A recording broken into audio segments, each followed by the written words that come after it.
Canada के दो टुकड़े होने जा रहे हैं इससे अजय डोभाल कनाडा जाएंगे और खालिस्तान समेत इन मुद्दों पर बातचीत भी करेंगे और बहुत ही जल्द इसको लेकर होगा एक रेफरेंडम यानी कि जनमत संग्रह और उसके बाद बनकर आएगा एक नया देश जिसे आप अल्बर्टा के नाम से जानेंगे। यहाँ पे सिर्फ ये बात नहीं है भैया, अब ये देख के जारी बात है वो कनेडियंस के मुंह में भी पानी आ गया कि भाई हम क्यों ना करें। अब वो उन्होंने कहा India basically to be honest India ने सोचा ये है या इंडिया कर ये रहा है, उसने कहा कि अमेरिकन एडमिनिस्ट्रेशन को अमेरिका के इत्तेहादियों के जरिए ही मारो और इसीलिए ये चौथे नंबर पर आता है जनसंख्या के हिसाब से। लेकिन इस राज्य की सबसे बड़ी ताकत है इसकी इकोनॉमी। मफादात है ट्रेड के, ये तो मिल रहे हैं, लेकिन जहां पे ये ओवरलैप करेंगे वहां पे अब ऐसा लगता है कि कुछ सिक्योरिटी कंसर्न्स भी हैं, जो जैसे कनाडा खबर सामने निकल के आ रही है कि कनाडा के अंदर जो है अजीत डोभाल जो है वो कनाडा के दौरे पे जल्द ही जाने वाले हैं और इसको देख करके खालिस्तानी पाकिस्तानियों के होश उड़ गए हैं कि कहीं कनाडा के साथ ताल्लुकात बना करके भारत कनाडा के साथ कोई डील ना कर ले। जी हाँ, फ्री ट्रेड एग्रीमेंट जो कि यूरोप के साथ तो हो ही चुका है और कनाडा के साथ जो है भारत के ताल्लुकात अच्छे हैं। इसको देखते हुए इन खालिस्तानी पाकिस्तानियों को काफी ज्यादा दिक्कत हो रही है। जी हाँ, अब पाकिस्तान तो इस चीज से परेशान है और बात की जाए टर्की वगैरह और बांग्लादेश की, वो तो अलग बर्बाद होते चले जा रहे हैं क्योंकि फ्री ट्रेड एग्रीमेंट जो है वो यूरोप और भारत के बीच में हो चुका है, जिसके बाद से अमेरिका को भी साइडलाइन कर दिया जा चुका है। इससे बेसिकली ये हो रहा है कि भारत जो है वो एक एक करके सारे ट्रेड एग्रीमेंट्स जो है वो बड़े बड़े देशों के साथ कर रहा है।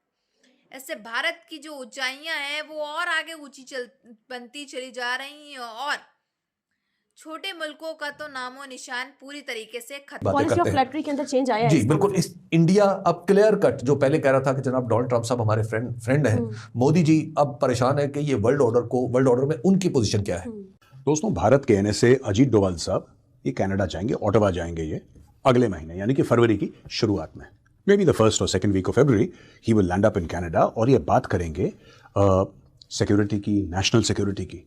खास तौर से ड्रग्स के बारे में बात होगी, ह्यूमन ट्रैफिकिंग के बारे में बात होगी, इलीगल इमिग्रेशन के बारे में बात होगी और एक दूसरे की जमीन दूसरे के खिलाफ ना इस्तेमाल हो, इसके बारे में भी बातचीत होगी। वो अब ये कनाडा के एनर्जी मिनिस्टर थे, ठीक है जी, उन्होंने कहा जी कि India just did what the EU mother of all deals.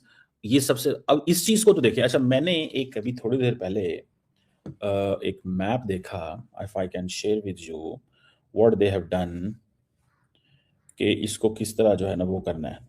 You will be like surprise to सी।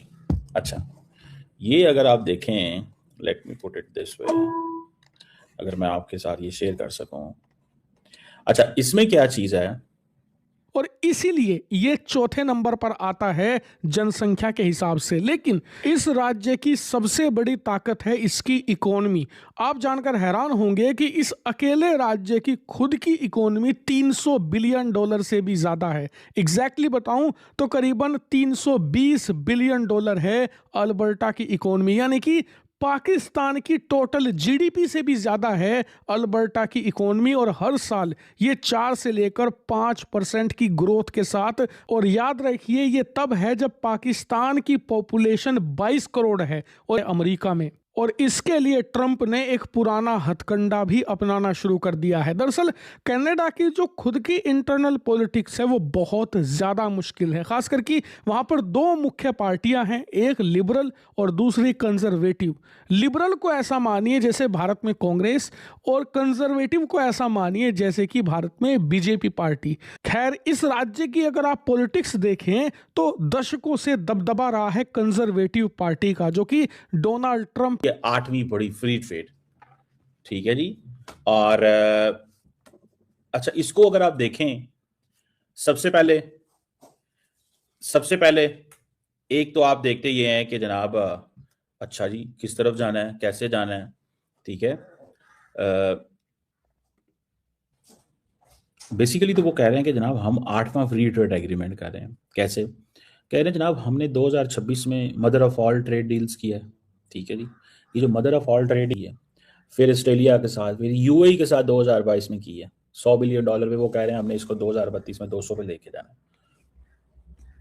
समझ रहे हैं सर? 5 सालों में अब देखें, अब एडवांटेज मोदी को क्या मिलता है? एक तरफ वो करता है, ठीक है ना जी, रौला शौला भी डलता है, दूसरी तरफ ये चीजें भी होती हैं। समझ रहे हैं सर? 43 लाख लोगों के हाथ में 300 बिलियन डॉलर से ज्यादा का खजाना आएगा। तुम अपने खजाने को खुद कंट्रोल करोगे, जिसे चाहोगे जिस कीमत पर चाहोगे बेच सकोगे और उस पैसे का इस्तेमाल कैसे भी करो। 43 लाख लोग हैं, सबके हिस्से में मोटी रकम आएगी।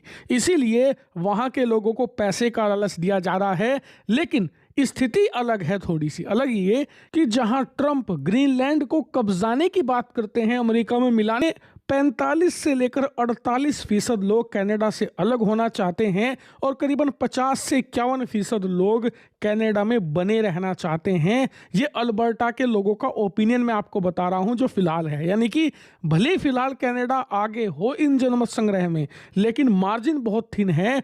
और मान लीजिए रेफरेंडम होता है तो कम से कम 2 से ढाई महीने का वक्त भी मिलता है उसमें, और इस दौरान ट्रंप इन नतीजों को प्रभावित करने की कोशिश जरूर बहकावे में आकर बहुत ही जल्द अल्बर्टा के अंदर एक रेजोल्यूशन भी लाया जा सकता है, जिसके तहत एक रेफरेंडम करवाया जाएगा अल्बर्टा के अंदर, जहां पर लोगों से पूछा जाएगा कि क्या आप कनाडा के अंदर रहना चाहते हो या कनाडा से टूटकर अलग देश या अमेरिका में मिलना चाहते हो। हालांकि कनाडा की केंद्रीय सरकार, जिसमें मार्क कार्नी प्रधानमंत्री हैं कनाडा के, वो इस रेफरेंडम का विरोध कर रहे हैं और कह रहे हैं कि ट्रंप कनाडा की सॉवरेनिटी की पार्टनर है, बिल्कुल लख्त जिगर जिसको कहते हैं, भाई भाई, उसके ऊपर इसने 25% टैरिफ लगा दिया कैनेडियन गुड्स के ऊपर, और एनर्जी के ऊपर लगा दिया 10% टैरिफ। इसके अलावा जब अभी हाल फिलहाल में कनाडा हुआ परेशान। देखिए मैं आपको बताता हूं होता क्या है ना कि इतने सालों से, इतने दशकों से, एक छोटी सी चीज मैं आपको बताता हूं। अब ये चश्मा है मेरा, ठीक है। अब इस चश्मे के अंदर ये भी है, इसका फ्रेम भी है, इसका कांच भी है, इसमें स्क्रूज भी हैं, इसमें और 2-4 चीजें होंगी जो आपको मुझे नहीं पता है। इसका जो एंटायर पर्पस है वो पाकिस्तान और बांग्लादेश को भी डिसएडवांटेजेस पोजीशन में रखना है। पाकिस्तान और बांग्लादेश को भी डिसएडवांटेज। अब दोस्तों मैं इसका थोड़ा सा ना आपको बैकग्राउंड बता दूं। यूएस प्रेसिडेंट डोनाल्ड ट्रंप जो हैं 20 जनवरी को वो शपथ लेते हैं, और शपथ लेने के बाद जो उन्होंने वादे करे हैं मेक अमेरिका ग्रेट अगेन, उसके तहत दुनिया भर पे वो टैरिफ डालना शुरू कर देते हैं। वो दुश्मनों पे अपने टैरिफ नहीं डालते, लेकिन दोस्तों पर जरूर डालते हैं। Trump typically is a covered, वो बेचारा डरता है। इसमें है ही 4-5 कंपोनेंट। यही चीज आप एक ऑटोमोबाइल इंजन को लेके आप सोचिए, किसी गाड़ी के इंजन को सोचिए, कोई कार बन रही है, ठीक है, एक किस्म का काम करवाना है इंजन में, वो कनाडा में होगा। यानी कि आधी बनी हुई अवस्था में वो जो इंजन है वो अमेरिका से कनाडा जाएगा, कनाडा में वो काम होगा क्योंकि उसकी फैक्ट्री वहां पे, फिर वो वापस आएगा अमेरिका में। तो वो जो इंजन है 4-5-7 बार कनाडा यूएस कनाडा पार करेगा, तब आएगा। ट्रंप ने अचानक एक दिन सवेरे उठ के उसने बोला 25% टैरिफ। अब वो जो इंजन है वो 25% महंगा हो गया। जैसा कि आपने देखा कि किस तरह से बताया जा रहा है कि अजीत डोभाल जो हैं वो बहुत जल्द कनाडा के दौरे पे जाने वाले हैं। वहीं अगर दूसरी तरफ हम बात करें कि खालिस्तानी पाकिस्तानियों को इस चीज़ को देख करके काफ़ी ज़्यादा मिर्ची लग रही है। और अमेरिका की बात तो आप छोड़ ही दें कि डोनाल्ड डक जो है वो अलग ही अपने दिमाग का है और अपने दिमाग के अकॉर्डिंग जो है वो चल रहा है। इसी की वजह से वो धीमे धीमे करके अमेरिका को धीमे धीमे बर्बाद करता चला जा रहा है। और पाकिस्तान की बात तो आप छोड़ ही दें, क्योंकि पाकिस्तान तो किसी की समझ में नहीं है कि पाकिस्तान आखिर कर क्या रहा है अपने साथ। ना ही वो डेवलपमेंट करना चाहता है, ना ही ताल्लुकात रखना चाहता है, ना ही कुछ करना चाहता है वो किसी और देशों के साथ मिल करके। तो पाकिस्तान को साइडलाइन करते हुए अगर हम आगे बढ़े तुर्की की तरफ से, यानी कि आप टर्की की बात करें, तो एर्डोगन जो है इस समय वो भी काफ़ी ज़्यादा शौक में है कि यूरोप और भारत की ट्रेड डील की वजह से उनको भी काफ़ी ज़्यादा नुकसान होता हुआ नज़र आ रहा है। वहीं यूएई की तरफ बात की जाए तो यूएई भी ज़्यादा खुश नहीं है ये एफटीए यानी कि फ्री ट्रेड एग्रीमेंट से, जो कि भारत और यूरोप के बीच में हुआ है। अब इसके आगे अगर बात करी जाए तो पाकिस्तान का सो कॉल्ड ब्रदरहुड सऊदी अरब भी काफ़ी ज़्यादा खुश नहीं। यानी कि आप जितने देश गिनवा लें, जितने मुल्क गिनवा लें, खास तौर पे आप अरब मुल्क गिनवा लें, कोई जो है ये फ्री ट्रेड एग्रीमेंट से खुश नहीं है। खास तौर पे हम बात करें तो खालिस्तानी पाकिस्तानियों की। अब सुनने को तो ये भी आ रहा है कि एक अलग देश जो है वो बसने वाला है कनाडा के अंदर।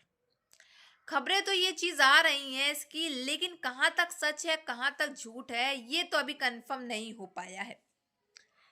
लेकिन आप सबकी क्या राय है इसमें कमेंट बॉक्स में जरूर बताइएगा। अगर वीडियो अच्छी लगी हो तो like share and comment and subscribe please.